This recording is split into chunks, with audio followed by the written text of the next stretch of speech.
Magandang umaga, tanghali at gabi sa lahat po ng mga kababayan po natin. At kahit na sino po na gustong sumali po sa aming online digital business, samahan niyo po kami kung gusto po ninyong mabago ang inyong buhay.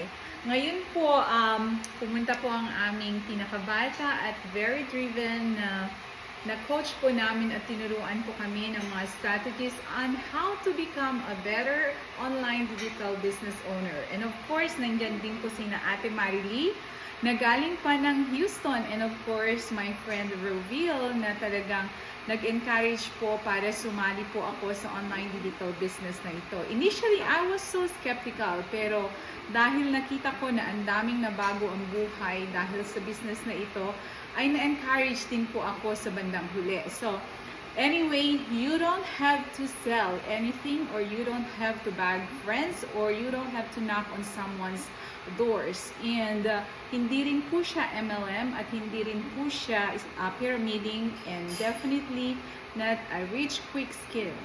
So, watch out guys. If you are really wanting to be one of us, message me and I will go through with you with every step of the training as long as you're coachable.